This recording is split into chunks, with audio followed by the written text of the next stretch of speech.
ನಮಸ್ಕಾರ. ಸುವರ್ಣ ನ್ಯೂಸ್ 24/7 ಈ ವಿಶೇಷ ಕಾರ್ಯಕ್ರಮಕ್ಕೆ ತಮಗೆಲ್ಲ ಆಧಾರದ ಸ್ವಾಗತ. ನಾನು ರಂಗನಾಥ್ ಭಾರದ್ವಾಜ್. ಜನಗಳು ಎಂಥ ಸಿನಿಮಾಗಳನ್ನು ಇಷ್ಟಪಡ್ತಾರೆ?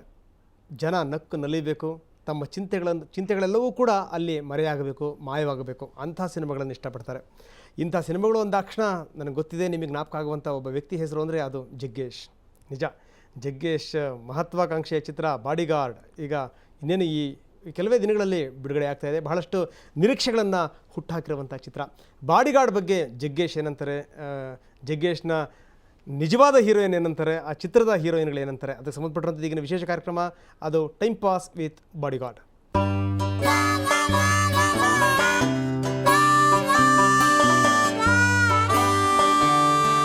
ಬನ್ನಿ, ಇದಕ್ಕೆ ಸಂಬಂಧಪಟ್ಟಾಗ ಮಾತಾಡಲಿಕ್ಕೆ ಪರಿಮಳ ಜಗ್ಗೇಶ್ ನಮ್ಮ ಜೊತೆಗಿದ್ದಾರೆ. ಚಿತ್ರದ ನಿರ್ಮಾಪಕಿ ಪರಿಮಳ ಕಾರ್ಯಕ್ರಮಕ್ಕೆ ತಮಗೆ ಸ್ವಾಗತ. ನಮಸ್ತೆ.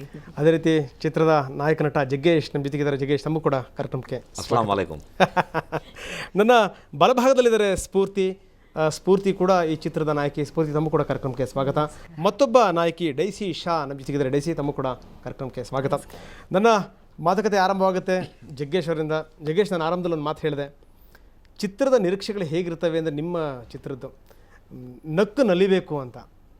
ನಮ್ಮೆಲ್ಲ ಸಂಕಷ್ಟಗಳೇನಿದೆ ಇವಾಗಿನ ಜಗತ್ತು ನಮಗೆ ಗೊತ್ತಿರುವಂಥ ವಿಚಾರ ಏನಂದರೆ, ಸಾಕಷ್ಟು ನಮಗೆ ತಲೆನೋವುಗಳಿರ್ತವೆ, ಚಿಂತೆಗಳಿರ್ತವೆ. ಅದೆಲ್ಲದನ್ನೂ ಕೂಡ ಮರಿಬೇಕು, ನೋಡಿದ ತಕ್ಷಣವೇ ಎಲ್ಲದನ್ನೂ ಮರೆತು ಎಂಜಾಯ್ ಮಾಡಬೇಕು ಅಂಥ ಸಿನಿಮಾಗಳನ್ನು ತಾವು ಕೊಡ್ತೀರಿ.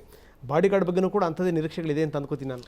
100%. ಯಾತಕ್ಕೆ ಅಂದರೆ ಇವತ್ತು ಯಾರೇ ಒಬ್ಬ ಪ್ರೇಕ್ಷಕ ತಾನು ಇವತ್ತಿನ ಈ ದುಬಾರಿ ಬೆಲೆಗಳು ಇರುವಂಥ ಸಮಯದಲ್ಲಿ ಒಂದು ಪಿಕ್ಚರ್ ನೋಡಬೇಕು ಅಂತ ಬಂದಾಗ ನಿಮಗೆ ಸೀಡೇಟೆಡ್ ಪಿಕ್ಚರ್ಸ್ಗಳನ್ನೆಲ್ಲ ನೋಡಿ ಬೋರ್ ಹೊಡಿಸ್ಕೊಂಡು ಬೇಜಾರು ಮಾಡಿಕೊಂಡು ಅಯ್ಯೋ ಈ ಗೊಂದಲ ಇದ್ದಿದ್ದೆ ಅಂತ ಬೇಕು ನೋಡೋಗ್ತಾರೆ. ಅದಾಗಬಾರ್ದು ಅಂತ ಹೇಳಿ ಸತತವಾಗಿ 30 ವರ್ಷದಿಂದ ನಾನು ಆ ಕಾಮಿಡಿಯನ್ನು ಜೊತೆಯಲ್ಲಿ ಇಟ್ಕೊಂಡಿದ್ದೀನಿ. ಜೊತೆಗೆ ಒಂದು ಸಂದೇಶ ಮತ್ತು ಮನುಷ್ಯನಿಗೆ ಬೇಕಾದಂಥ ಒಂದು ಟಾನಿಕ್ಗಳು ಏನೇನಿರುತ್ತೆ ಎಲ್ಲವೂ ಇಂಗ್ರೀಡಿಯೆಂಟ್ಸು ನಾನು ಪಿಕ್ಚರ್ ಇಟ್ಕೊಂಡಿದ್ದೀನಿ. ಸಿದ್ದಿಕ್ಕಿಂದ ಆರಂಭವಾಯ್ತು ಇದು ಬಾಡಿಗಾರ್ಡ್. ಬೇರೆ ಬೇರೆ ಭಾಷೆಗಳಲ್ಲಿ ಬಂದಿದೆ. ಈ ಬಾಡಿಗಾರ್ಡಲ್ಲಿ ಅಂದರೆ ಕನ್ನಡ ಬಾಡಿಗಾರ್ಡಲ್ಲಿ, ತಮ್ಮ ಬಾಡಿಗಾರ್ಡಲ್ಲಿ ಏನಿದೆ ಅಂತ ನಾನು ಅದಕ್ಕೆ ಒಂದು ಬೆಸ್ಟ್ ಉದಾಹರಣೆ ಹೇಳ್ತೀನಿ. ಒಬ್ಬ ಪೊಲೀಸು ಮತ್ತು ಕಳ್ಳ ಇರ್ತಾರೆ ಅಂತ ಇಟ್ಕೊಳ್ಳಿ. ಪೊಲೀಸಿನ ಸಿದ್ಧಾಂತ ದಂಡಿಸೋದು, ಕಳ್ಳನ ಸಿದ್ಧಾಂತ ವಧೆ ತಿನ್ನೋದು. ಆದರೆ ಒಂದು ಪಾಯಿಂಟ್ ಆಫ್ ವ್ಯೂ ಅಲ್ಲಿ ಆ ಕಳ್ಳ ನಾಟಕ ಮಾಡಿದ್ರೆ ಅವ್ನು ಬೀಳೋ ವಧೆ ಬೇರೆ. ಆದರೆ ರಿಯಲ್ಲಾಗಿ ಅವ್ನಿಗೆ ಹರ್ಟ್ ಆದಾಗ ಆ ಹೊಡೆಯುವಂಥ ಕಟ್ಕ ಕೂಡ ಅವ್ನ ಫೋರ್ಸ್ ಕಮ್ಮಿ ಆಗುತ್ತೆ. ಅಂದರೆ ಅಲ್ಲೊಂದು ಸೆಂಟಿಮೆಂಟ್ ಇದೆ ಅಂತ. ಇವಾಗ ಗಂಡ ಹೆಂಡತಿ ಇಬ್ಬರು ಕಿತ್ಲಾಡ್ತಾರೆ ಅಂತ ತಿಳ್ಕೊಳ್ಳಿ. ಗಂಡ ಏನೋ ಭಾಳ ರಫ್ ಆಗಿದ್ದೀನಿ ನಾನು, ಹಂಗೆ ಹಿಂಗಿದೆ ಅಂದಾಗ ಹೆಂಡ್ತಿನೆಲ್ಲ ಸೊಂಟಕ್ಕೆಲ್ಲ ಸಿಗಿಸ್ಕೊಂಡು ಬಾರಲೇ ನೋಡ್ತೀನಿ ಆಡ್ಬಿಟ್ಟು ಆಡ್ಬಿಟ್ಟು ಅಂತಂಗೆಲ್ಲ ಎದ್ಬಿಟ್ಟಿದ ತಕ್ಷಣ ಗಂಡನೂ ಕೆರಳು ಬಿಡ್ತಾನೆ. ಅವನು ಏನೋ ಒಂದು ಎತ್ಕೊಂಡ್ಬಿಡ್ತಾನೆ, ಇವರೊಂದು ರಾಡ್ ಎತ್ಕೊಂಡ್ಬಿಡ್ತಾರೆ, ದೊಡ್ಡ ಯುದ್ಧ ಸ್ಟಾರ್ಟ್ ಆಗಿಬಿಡುತ್ತೆ. ಅದೇ ಹೆಂಡ್ತಿ ಆ ಗಂಡ ಹಂಗೆ ಆ ಪಿಚ್ಚಲ್ಲಿ ರೈಸ್ ಹೋದಾಗ ಸುಮ್ಮನೆ ಒಂದು 2 ಡ್ರಾಪ್ ಟಿಯರ್ಸ್ ಎಲ್ಲ ಬಿಟ್ಟು ಒಂದು ಬಿಲ್ಡಪ್ ಎಲ್ಲ ಕೊಟ್ಟು ಅಂತ ಒಂದು ಎಫೆಕ್ಟ್ ಕೊಟ್ಟಿದ್ದ ತಕ್ಷಣವೇ ಆ ಗಂಡ ಅಂತ ಹಂಗಂದವನು ಹಾಗೆ ಒಂದು ಡಲ್ ಹೊಡಿಯೋಕ್ಕೆ ಸ್ಟಾರ್ಟ್ ಆಗ್ತಾನೆ. That is the value of sentiment ಅಲ್ವಾ? ಸೊ ಹಾಗಾಗಿ ಅದು ಸಿಗುತ್ತೆ ಈ ಚಿತ್ರದಲ್ಲಿ. ಚಿತ್ರದ ನಿರ್ಮಾಪಕಿನೇ ಕೇಳೋಣ. ಮೇಡಮ್, ತಮಗೇನು ಅನಿಸ್ತಾ ಇದೆ? ಈ ಪಿಕ್ಚರಲ್ಲಿ ವೆಯ್ಟ್ ಲಾಸ್ ಮಾಡ್ಕೊಂಡಿದ್ದಾರೆ, ಸಿಕ್ಕಾಪಟ್ಟೆ ಶ್ರಮಪಟ್ಟು ವರ್ಕೌಟ್ ಮಾಡಿ ವೆಯ್ಟ್ ಲಾಸ್ ಮಾಡಿಕೊಂಡು ತುಂಬ ಮುಖ್ಯವಾದ ಅಂಶ. ನೀವು ಹೇಳಿದಾಗ ಅವ್ರು ಮಾಡ್ತಿರ್ಲಿಲ್ಲ, ಸೊ ಇಂಥದ್ದೊಂದು ಸಂದರ್ಭ ಬಂತು, ಈಗ ಅಷ್ಟು ಪ್ರಿಟಿ ಹೀರೋಯಿನ್ಸ್ ಎಲ್ಲ ಇರ್ತಾರೆ, ಸೊ ಡೆಫಿನೆಟ್ ಆಗಿ ಸ್ಕ್ರೀನ್ ಮೇಲೆ ಯಂಗಾಗಿ ಕಾಣಬೇಕು. ಜಗ್ಗೇಶ್ ಆಗಲೇ ಹೇಳಿದರು, ಗಂಡ ಹೆಂಡತಿ ನಡುವಿನ ಸಂಬಂಧಗಳು ಹೇಗಿರ್ತವೆ ಅಂತ. ಗಂಡ ಏನಾದರೂ ಬೇಸರ ಅನ್ನೋ ಸಂದರ್ಭದಲ್ಲಿ ಹೆಂಡತಿ ಸೀರೆ ಕಟ್ಕೊಂಡು ಜಗಳಕ್ಕೆ ನಿಂತು ಬಿಟ್ರೆ ಅಂತ, ಏನು ನಿಮ್ಮ ಅನುಭವ ಏನಾದರೂ ಹೇಳ್ಬಿಟ್ರೆ ಹೆಂಗದೆ ಅಂತ. ಇದು ಬಹುಶಃ ಅವ್ರ ಕಲ್ಪನೆ ಇರ್ಬೋದು. ಯಾಕಂದ್ರೆ ಇವ್ರ ಹತ್ರ ಅದು ವರ್ಕೌಟೇ ಆಗಲ್ಲ, ಕಣ್ಣೀರು ವರ್ಕೌಟ್ ಆಗಲ್ಲ, ಡೈಲಾಗು ವರ್ಕೌಟ್ ಆಗಲ್ಲ. ಎದ್ದೋಳು ಮಂಜುನಾಥ ಖಂಡಿತವಾಗ್ಲೂ ಹೇಳ್ತೀನಿ, ಅದು ಯಾವ ಸ್ಕ್ರಿಪ್ಟ್ ರೈಟರ್ ಬರೆದ್ರೋ ಇಲ್ಲೋ ಗೊತ್ತಿಲ್ಲ, ಇವ್ರ ಲೈಫ್ ಸ್ಟೈಲ್ ನಿಜವಾಗ್ಲೂ. ಯಾಕಂದರೆ ಎಷ್ಟು ಏನು ಗೊತ್ತಾ ಇವ್ರು ಮಾಡೋದು, ತುಂಬ ಏನಾದರೂ ಒಂದು ಇಮೋಷ್ನಲ್ ಆಗಿಬಿಟ್ಟು ನನ್ನ ಕೈಲಿ ತಡೆಯೋಕ್ಕಾಗಲ್ಲ. ಯೂಶ್ವಲಿ ನಾನು ಬರ್ಸ್ಟ್ ಔಟ್ ಆಗೋದು ಕಮ್ಮಿ, ಯಾವತ್ತೂ ಒಂದು ದಿವಸ ಬರ್ಸ್ಟ್ ಆಗುವಾಗ ಗಂಡ ಅನ್ನಿಸ್ಕೊಳ್ಳೋರು ಇವರು, ಬೇಡಮ್ಮ ಹಂಗಿಲ್ಲಮ್ಮ ಅಂತ ಹೇಳೋದು ಬಿಟ್ಬಿಟ್ಟು ಒಂದು ಕಣ್ಣಾಡಿ ಮುಂದೆ ನಿಂತಿರ್ತಾರೆ. ಹಾರ್ಟು ಇನ್ನೂ ಹಂಗೆ ಪೇನ್ ಆಗಿಬಿಡುತ್ತೆ. ಫಿನಿಶ್ ಮಾಡ್ಬಿಡ್ತೀನಿ. ಏನ್ ಗೊತ್ತಾ ಹೇಳ್ತಾರೆ, ಆ ಪಂಡ್ರಿ ಬೈತಾರಲ್ಲ ನಾಟಕ ಆಡ್ಬೇಡ ಅನ್ಬಿಡ್ತಾರೆ. ಆ ಕಣ್ಣಿಂದ ಬರ್ತಾ ಇರೋ ನೀರು ಕೋಪಕ್ಕೆ ಹಂಗೆ ಬಹುಶಃ ಫ್ರೀಸ್ ಆಗಿಬಿಡುತ್ತೆ. ನಾನು ಅಳಲ್ಲ, ಏನು ಈ ಅಪ್ಪನಿಗೆ ಏನು ಕಳೋದಂತ, ಅಳೋದು ವೇಸ್ಟ್ ಅಂತ, ಅಳೋದು ವೇಸ್ಟ್, ಜಗಳ ಮಾಡೋದು ವೇಸ್ಟ್, ನೀನೇನಾದ್ರೂ ಮಾಡ್ಕೊಂತ ಬಿಟ್ಬಿಡ್ತೀನಿ ಅಷ್ಟೇ. ಏನು ಸರ್ ಇದು? ಈ ಹೆಣ್ಮಕ್ಳು ಇಂಥ ಸ್ಥಿತಿ ತಲುಪಿದಾಗ ನಾವು ಆ ಥರ ಎಲ್ಲ ಬಿಲ್ಟಪ್ ಎಲ್ಲ ಕೊಟ್ಟಿದ ತಕ್ಷಣ ಅದು ಬೇರೆ ಆಯಾಮಕ್ಕೆ ತಿರುಗಿಬಿಡುತ್ತಲ್ಲ. ಅಬ್ಬಾ, ಅದನ್ನ ಅಂತ ಅಂದ್ಬಿಟ್ಟು ಅದನ್ನು ಕಂಟ್ರೋಲ್ ಮಾಡೋಕ್ಕೆ ಆಯಿತು ಕಂಟ್ರೋಲ್ ಮಾಡ್ಕೊಳ್ಳಿ, ಇರಲಿ ಇದೇ ಅಂತ ಅಂದಾಗ ಅವ್ರು ಸಿಟ್ಟತ್ತು ಬಿಡುತ್ತೆ ಅವ್ರಿಗೆ, ನಾವು ಇಷ್ಟು ಎಮೋಷನಲ್ ಇದೆ. ಈ ಥರ ಅಂಶಗಳು ಇದ್ದಾವೆ ಇದರಲ್ಲಿ. ಅಬ್ಬಾ, ಅಂತೂ ನೀವೇನೇನು ಮಾಡ್ತೀರಿ ಜೀವನದಲ್ಲಿ ಅದೆಲ್ಲದನ್ನು ಕೂಡ ಇದರಲ್ಲಿ ಅಳವಡಿಸ್ಬಿಟ್ಟಿರಿ ಹಾಗಾದರೆ. 100%. ಓಕೆ ಬನ್ನಿ ಸ್ಫೂರ್ತಿ ಏನಂತ ಕಾರಣ. ಸ್ಫೂರ್ತಿ, ನಿಮ್ಮ ಅನುಭವ ಏನು? One of the best experience ನನ್ನ ಕೆರಿಯರಲ್ಲಿ ಅಂತ ಹೇಳಕ್ಕೆ ಇಷ್ಟಪಡ್ತೀನಿ. ಯಾಕಂದರೆ ಕೆರಿಯರ್ ಬಿಗಿನಿಂಗಲ್ಲೇ ಇಷ್ಟು ದೊಡ್ಡ ಕಲಾವಿದರ ಜೊತೆ ಆ್ಯಕ್ಟ್ ಮಾಡೋ ಅವಕಾಶ ಸಿಕ್ಕಿದ್ದು ಒಂದು ಅದೃಷ್ಟ ಅಂತಲೇ ಹೇಳ್ಬೋದು. ಯಾಕಂದರೆ ಸ್ಟಾರ್ಟಿಂಗ್ ಬಿಗಿನಿಂಗಲ್ಲೇ ತುಂಬ ಕಲಿಯೋವಂಥ ಅವಕಾಶಗಳಿತ್ತು. ಅವ್ರು ಪ್ರತಿಯೊಂದು ಸ್ಟೇಜಲ್ಲೂ ತುಂಬ ಹೇಳ್ಕೊಡ್ತಾಯಿದ್ರು.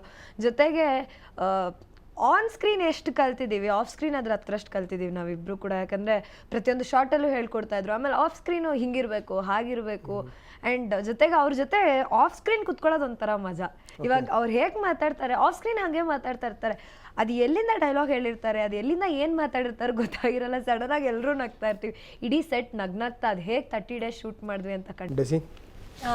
Well, the whole experience was really nice working with him. As I said that working with Jagesh sir, like he's been very experienced in this industry, and me being like a new actress, you know, upcoming actress, and working with him was absolute pleasure.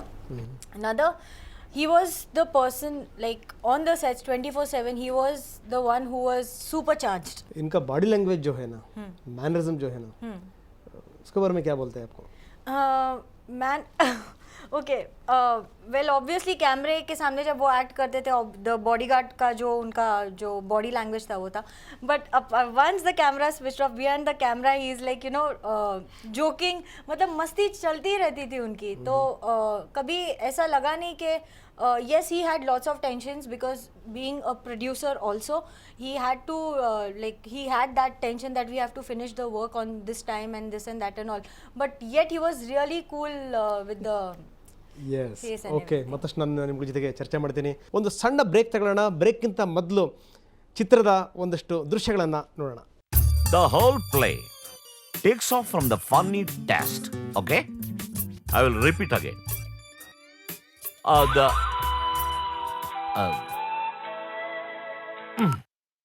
Sorry.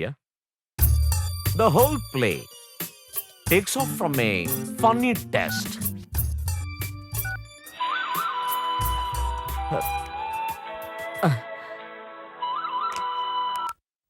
Sorry. The whole play takes off from the funny test. Actually, you see, the whole play. ಯಾರು ಅಷ್ಟೊಂದು ಸಲ phone ಮಾಡ್ತಿರೋದು? ಒಂದು receive ಮಾಡಿ, ಇಲ್ಲ ಅಂದ್ರೆ switch off ಮಾಡಿ. ಅದನ್ನ ಮಾಡೋಂಗಿಲ್ಲ ಅಶೋಕಣ್ಣ. 24 ಗಂಟೆ ಫೋನ್ ಆನ್ ಮಾಡ್ಕೊಂಡಿರ್ಬೇಕು ಅಂತ ಹೇಳಿದ್ದಾರೆ. ನಮ್ಮ ಅಮ್ಮಗೆ ಏನಾದ್ರು ತೊಂದರೆ ಆಗ್ಬಿಟ್ರೆ ಅಯ್ಯೋ ಐ ಆಮ್ ನಾಟ್ ಇಂಟ್ರೆಸ್ಟೆಡ್. ನೀವೆಲ್ಲ ಹೋಗಿ ರೆಸ್ಟ್ ತಗೊಳ್ಳಿ. ಓಕೆ ಬಾರೆ. ಯಾವ ದರಿದ್ರ ಫೋನ್ ಇದು? ಒಳ್ಳೆ ವಿಷಯ ಆಗೋಯ್ತಲ್ಲ. ಸುಮ್ಮನೆ ಬಾರೆ. ನಿಮ್ಮಯ್ಯನ್ ನೀನೇನಾದ್ರು ಎದುರುಗಡೆ ಬಂದ್ರೆ 307 ಆಗ್ಬಿಡ್ತೀಯ.